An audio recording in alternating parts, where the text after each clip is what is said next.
Hi everyone. I thought I would get one more vlog in while I'm in my fancy loaner with the sunroof. So a couple things going on to follow up. I had my breast MRI yesterday. All good news. That was the last, I'm hoping the last MRI in the group of 3 that they wanted me to do, which was originally instigated because I was having, actually, I don't even remember. It was a year ago. I don't even remember all of it. Because there's stuff going on in my uterus, and that's the biggest thing I guess I want to mention today, although I feel like I mentioned it with my last vlog, but I've been so tired, and I'm back in the land of like checking my phone all the time and looking on the gateway all the time to see what results are, and I'm damn exhausted. I slept like just under 11 and a half hours last night. 11 hours, like I haven't slept that long in a very, very, very long time, but I guess it was needed. So yeah, I don't remember a year ago. You'll have to rewind in the vlogs. That's why these are helpful for me too, to see what it was that sparked it. I know I was concerned about the lump that I felt that was in between my breasts. I understand now that that lump is, I mean, I've had 3 MRIs. It's not cancerous. They told me repeatedly it was my xiphoid process. I knew that seemed like it wasn't actually a thing. I mean, I know it's a thing. I mean, not the cause of stuff. And my understanding that makes sense from what all the doctors put together is that that lump is basically or bump, I should say, is basically a result of the new bras I've been wearing from the post-mastectomy store. Nothing against the store. At the time, those are the bras that were working for me, because bras are really hard after a double mastectomy. But the band on the bottom of the bras is pretty narrow. It's not very thick.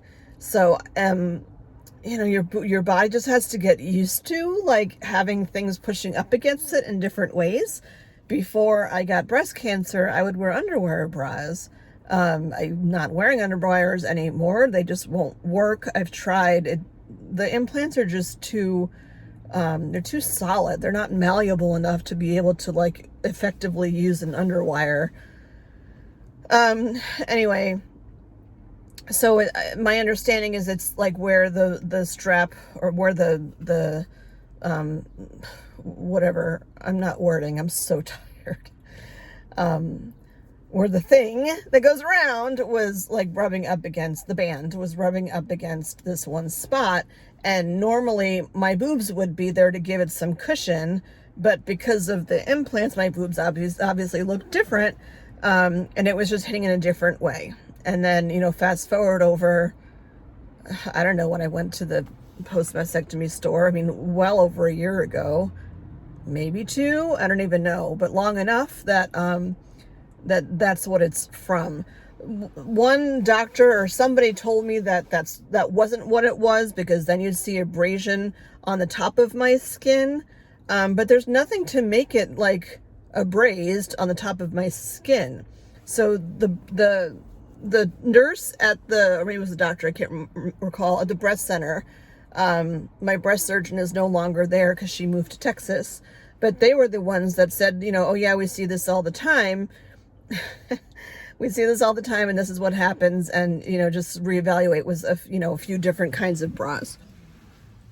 It's frustrating that you go through so many different people to try to find answers that make sense. And my biggest take home, as always, but especially today, because I've had a fucking long week, is that you know your body best. When something's up, you got to follow up on it. And even when doctors say whatever, you know, doctors aren't perfect either.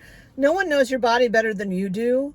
Well, obviously not what's underneath it, that you would need an MRI and stuff. But if you know something's like not right, just, you got to advocate for yourself to get in. It doesn't matter how much they're annoyed with you. If anything, if they're annoyed with you for like calling all the time or whatever, at least they'll get on their ass and get you in there, because they don't want to hear from you anymore.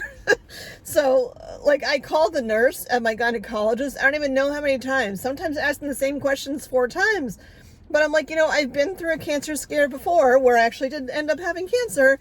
So like it makes sense that you forget about stuff and that they say things in words and you're like, what? Because you're only hearing so much and it's just way too much to comprehend. Anyhow, I'm starting to get worked up. So whatever it was, I had the original MRI for that bump, I think.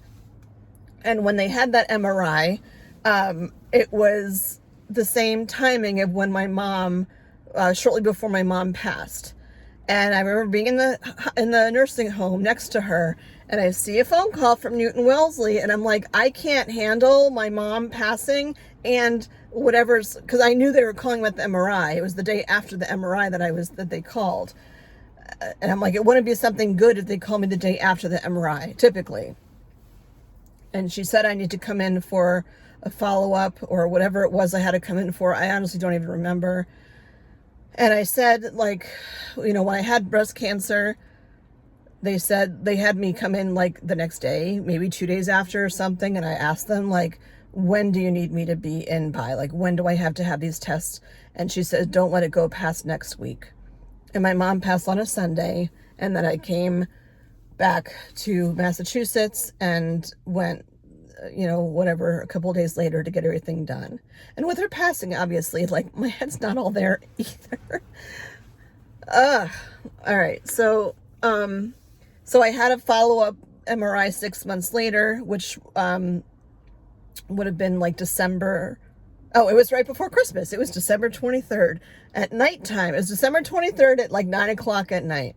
I remember because it's December 23rd. I'm like, what a lovely like Christmas gift, because I started having some weird health things going on again. And a few of the doctors that really don't know me super well were like, maybe you should go in earlier for that follow-up breast MRI. And I'm like, okay, that's not frightening, because they couldn't figure out what was like going on with me. But when they had the original, the MRI from a year ago, I was focused on here. I might have been having some pains. I don't even remember, honestly. But they found underneath my right side, and most of the drama was on my right breast, they found something on my right side underneath my armpit, which is concerning of an area because from what I understand, like breast cancer, if it's going to go anywhere, it's going to go up and over here. So they said they couldn't quite figure out what it was. They called it a post-surgical something or other. It wasn't scar tissue. It wasn't fat necrosis. Like, they ruled out all these other things, but they didn't know what it was. But there was enhancement when they had the MRI. Enhancement is not what you want. When you have cancer on an MRI, it shoots up like bright white.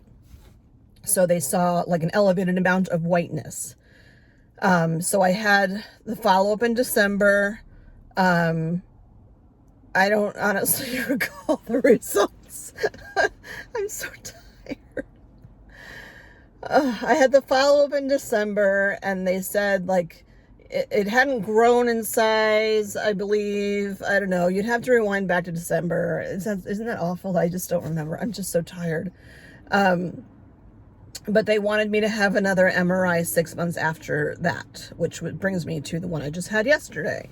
So on yesterday's MRI, it was actually the most comfortable breast MRI I've had. So tips and tricks I will tell you.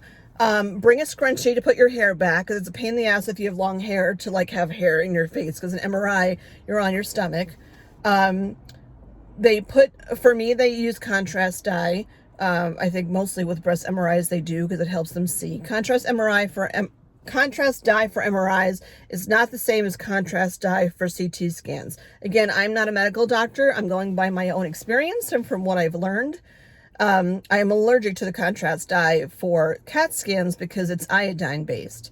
The contrast dye for MRIs is water based. So basically like flushes through your system within a day. But it's not the same thing. So just because you're allergic to one doesn't mean you're allergic to the other. A lot of people are allergic to CAT scan dye. Check with your doctor. Again, I'm not a medical doctor. I'm not giving you advice. I'm just sharing my stuff. So when you go for the breast MRI, you get changed into a Johnny, one open in the back and one open in the front, or I'm saying that backwards, and then the lovely pants that you wear.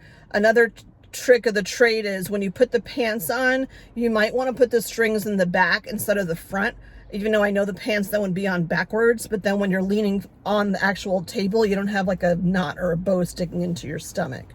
They give you socks. Make sure you get a bigger size of what you usually have, because they gave me larges, and I don't know, I don't have teeny feet, but a large was not big enough and the socks were like falling off. That's the last thing I need to deal with. If you have a helix piercing, that needs to come out before the MRI. So I did pop mine out, but then I put it back in. You know, no metal stuff. Obviously that would be a bad day for an MRI. And when I was in there, I alternate, because they ask, so you go in the room after you're changed out and stuff, and they hook you up to, they put a line in like for your IV for the dye. And then when you get into the MRI machine, it's awkward because you're facing, like your stomach's facing down. I would say my best advice to getting in there comfortably is like go up on your knees. There's like 2 little handles on the sides that you can use that to jimmy yourself. Focus on where the boobs are going. There's 2 techs typically. Anytime I've gone, there's at least 2 techs. One helps you with the right side, one helps you with the left. Make sure you tell them that you have implants, because the last time I went, I felt like they rushed me through it. Take your damn fucking time, you know? I felt like they rushed me to get me in there, and then the MRI thing was like sticking kind of on the edge of my implant, and it was really uncomfortable. The whole thing is uncomfortable. You want the least amount of uncomfortableness. And then once you're there, they like shimmy you around to get you like where they need you to be. Don't lean on your elbows when you're shimmering, what did I just say? Around, shimmying around. Because I started doing that, and I guess it causes the blood to start up with the, with where you've had the IV put in. So, yeah, just kind of use your hips. But a big thing to ask for that like is a game changer, they have these triangular wedges that are like soft, and they can put those wedges on either side of like where your rib cage is, because it's not so much the boob, like there's a plastic or whatever it is piece that goes in between your boobs, and like, you know, that is what that is. They can't put anything else there. But then when you're laying down, because of the angle that you're at, it's a very bizarre angle, the plastic part that's by your torso, it like jams into you, and it's almost like you have like this hard thing. Like, I mean, I'm still sore a little bit from it, even with the wedges, but it sticks kind of into your ribs and it hurts, and you don't want it to hurt for like the 40 minutes or whatever it is that the MRI lasts. So they have these triangular wedges. You know, one tech goes in one way, one tech goes in the other. They all have to shimmy around. Make sure you're comfortable before you start. It's better to do that than just like, you know, being uncomfortable when you're actually in there, because then you can't change as much. But it all happens pretty quickly to get yourself in, and then you can listen to music. I try a variety of things, because I don't want to think of like, oh, beaches now remind me of, you know, MRIs, or like meditation music remind me of MRIs. What did I have on? I had acoustic chill or something like that, some chill music, acoustic. And they can only put the headphones on so much again, because you're facing down. You will have marks on your face and stuff when you get up, because you're laying in one of those things that like when you have a massage or something done, you lay in this thing that's like a, you know, like a half, like a U shape basically. And then they put you in, they take the pictures, blah, blah. And then like towards the end, I think at the last 10 minutes or so is when they use the dye. Which just feels kind of warm when it's going in. And then you get like this weird like metally taste in your mouth, but eventually it goes away pretty quickly. Like by the time you're done with the MRI, you don't have that taste. It goes pretty quickly through you. One thing that I'm not sure if it's from the dye, I would assume so, because I've had I went to the gynecologist for another issue for my uterus, and I didn't know if it was because of that. But if you have like an orangish color or whatever, and like you probably wouldn't notice it when you pee, you probably would notice it in your underwear. I'm pretty sure that's the dye making its way out. But I also had stuff put in when she did my pelvic exam, so I don't know actually which one's which, but nothing to be alarmed by. just hydrate, fluids to get the dye out, whatever. So I got a message in the gateway yesterday when I was at work. Just a couple of hours later, it was just me and my boss there, who's male, and I opened it up, and she knows how to start it, man. She knows how to start the conversation. She put a note above even where the results were, and it said, "Great news!" exclamation point. Great news. The size of the mass has decreased, and there is decreased enhancement or whatever on that spot. So good news. And it didn't say about me scheduling another MRI. So and again, it's not a tumor, it's not fat necrosis, it's not like a towel they left in there when they did my surgery. They just think it's something that shows up after you have this surgery, a double mastectomy done. It's a post-surgical, whatever the fuck it's called. But I just like to say great news with an exclamation point. And what's really cool, which is the first time I've ever seen this, in the gateway, I can actually see the images. There's like 22 images of the MRI. Not that I can make super heads or tails out of what exactly I'm looking for, but it is still kind of cool. I don't want to make the second part super long. I feel like I started talking about this and I don't want to lose my shit because I have to drop off my car in about 20 seconds after I get off my vlog, and I don't want to look like a mess. Also that last night I was kind of nauseous. I don't know if that's just because I had a long week or if I was nauseous because of the dye. My body's been through a lot, so just a heads up. But not nauseous enough that when my son came home, I couldn't get ice cream.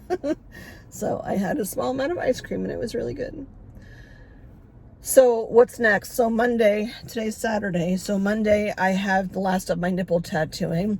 Unfortunately, when I went for my work, I don't know if you could see it. Yeah, you could see it. When I went for my work conference, I got sunburnt, and I didn't mean to, because now look at the difference in color.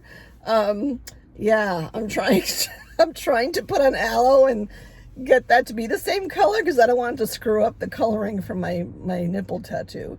But this will be my third one. A friend of mine's coming over to, I have to put lidocaine, topically lidocaine and trilocane or something other cane on my boobs so that I'm not in as much pain. And then I have to wrap myself in saran wrap. That's hard to do with one person. So a friend of mine's coming over to help me saran wrap myself. I do that an hour before the appointment and then go in for hopefully my last nipple tattooing. If the sunburn messes with it's hard to see visually because I have like a square thing here for my sunburn, but whatever, one thing at a time. And then Tuesday I have my pelvic MRI, which should be less of an issue because you go in feet first, she told me, because when I left the MRI, I'm like, I'll see you Tuesday. You go in feet first because it's your pelvis and your head is halfway sticking in the machine and halfway not. So at least you can see around. So if you're claustrophobic, it's not as bad with a pelvic MRI because your head isn't totally inside the machine. And I feel like when you're doing an MRI on your back, the headphones are easier to cover your ears. So I have to think of what music I want to listen to. And then a week after that, I have, I shouldn't have anything. I should be on fucking vacations this summer. A week after that, I go in for a hysteroscopy, which I thought I've had them before, but apparently I've had colposcopies done. Colposcopies are up your cervix. Hysteroscopies are up your uterus. And then they'll do an endometrial biopsy. My understanding is that the tamoxifen, I know, causes your endometrial lining to get thick. Mine's pretty thick. I'm postmenopausal. Haven't had a period in 3-4 years. But they found a mass the size of a small plum inside my uterus. So they need to do a biopsy. I pray to God that it's benign. I feel like whether it's benign or malignant, that they're going to tell me to have a complete hysterectomy. like get rid of my uterus, get rid of my fallopian tubes, get rid of my ovaries. My ovaries were very hard to find in the ultrasound that they did because of the Lupron. It shrinks them, which is good because then you don't have like the hormone crap. But then it's hard to see. And I don't know if it's because they shrunk that my fallopian tube is twisted. I don't need anything inside of me being twisted. But like I'm 53, postmenopausal. I have 2 grown children. Don't want any more kids, so I don't need to have those parts. But the thing that bothers me that I'm not as crying about today is that I don't want another procedure done. I booked this trip to Africa. I can't recall if I mentioned that or not. I booked a trip to Tanzania. It's like a bunch of women that are going, and it seems like it's going to be life altering. And I was going to be training this summer to make sure I have the endurance to be able to handle that long of a trip. Or not long, but to handle that kind of trip. I want to have a nice time. I don't want to be achy. And now, like, I'm curled up on the couch and, with a warm pack on my stomach and stuff I wasn't intending to do, but it's what my body needs right now, and I'll take it one step at a time. If it's benign, I'm hoping that they can just say, wait till after your trip, and then your Thanksgiving gift will be that you get a hysterectomy. Whatever. I've heard they're pretty easy air quotes, to heal from. They do it laparoscopically, is my understanding.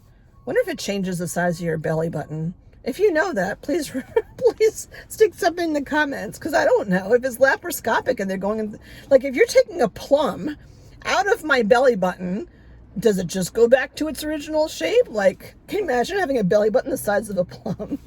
I know things stretch and stretch back, whatever, but anyhow, they said a small plum, but still it's sizable. So I'm trying to take every day as it comes. I've been eating a lot of yellow food and comfort food and just, taking care of myself. Try not to rush around too much and just doing what I can. So we'll see what happens. Just wanted to check in.